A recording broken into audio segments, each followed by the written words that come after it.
بسم الله الحمد لله والصلاة والسلام على رسول الله. انشاءالله که نیت کردیم که ترجمه قرآن شروع کنیم و خاصتا این در لغت عربی تعلق دارد. هم کلمه ها از یاد می شوند و هم ترجمه های آیات ها رو می فهمید. اینا تفسیر نیستن. اینا پیشه که ما خبر کنیم که این تفسیر نه بلکه ترجمه تحت لفظی می شود انشاءالله. و هر جایش که نفهم باشد میتونه که شما دوباره و سه بار چند بار که بخواید پرسیدن گیرید.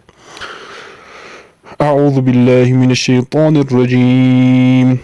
بسم الله الرحمن الرحیم.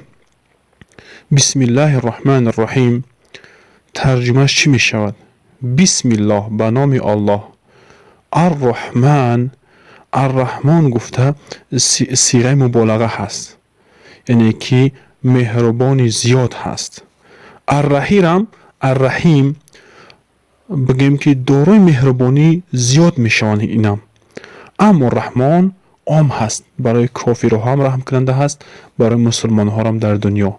اما رحیم این خاص به بنده های مؤمن هست. بسم الله، به نام پروردگاری رحمان رحیم، یعنی که ابتدعو شروع میکنم هسته، شروع میکنم به نام پروردگار رحمان و رحیم، یعنی که به نام خداوندی بخشاینده و مهربان میگن. الحمد لله رب العالمین.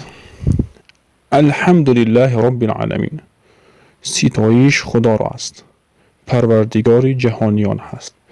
الحمد، حمد و ستایش میگن. لله، لی برای میشد، لفظ الله معبود، ستایش برای الله هست، بر خدا راست که رب العالمین، رب معنی پروردگار، عالمین جمع عالمی ها، یعنی پروردگار جهانیان هست، یعنی که حمد و ستایش برای الله که پروردگار عالمیان است. الرحمن الرحیم، ما در بسم الله الرحمن الرحیم گفتیم الرحمن بخشاینده مهربان می شود. صیغه مبالغه هست، بسیار بخشاینده، بسیار مهربان.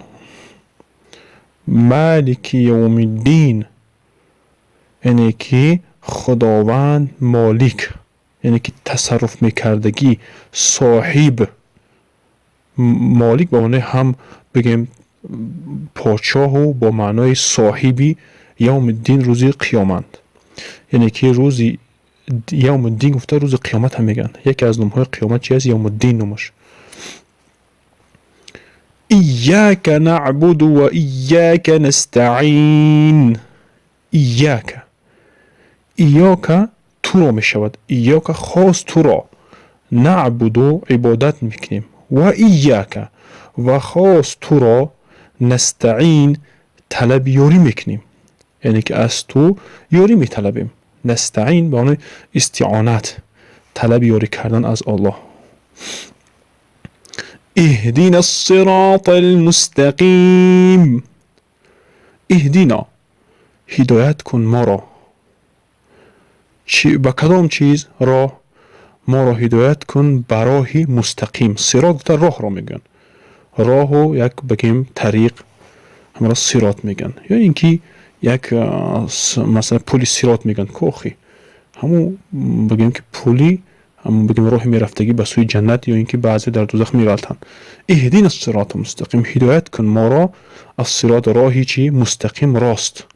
یعنی که ما را هدایت کن به همون راهی که راست باشد. کدام راهی راست؟ چی راهی راست؟ صراط الذین انعمت علیهم، راهی کسانی که انعمت را ما در صرف گفتیم، یعنی که صیغه خطاب است. نعمت دادی تو ای الله، یعنی که راهی کسانی که، الذین هم کسانی که، صراط الذین راهی هم کسانی که انعمت نعمت دادی، علیهم بر همانها، غیر المغضوب علیهم ولا الضالین. مثلا غیر المغضوب، اون راهی نه که غضب کرده باشی، غیر مغضوب، غیر غضب کرده شده ها که بر همونها، علیهم بر بالای همونها. ولا الضالین، و نه برای همون انسان هایی که گمراهان ده. مثلا که مغضوب علیهم گفته غضب کرده شده بر بالای همونها، یهود در نظر دارد. و نه برای کسانی که ضالین هستند، گمراه هستند، اونها نصرانی ها هستند، خریستیان ها. این فقط یک ترجمه تحتی لفظی بود و هر جایی که نفهم باشد انشاءالله شما میتونید بپرسید. این تفسیر نیست، تنها برای ترجمه کلمه های قرآن فهمیدن، تا اینکه هوشیدن برای فهمیدن شما کمتون از قرآن کریم. والله اعلم. السلام علیکم و رحمت الله و برکاته.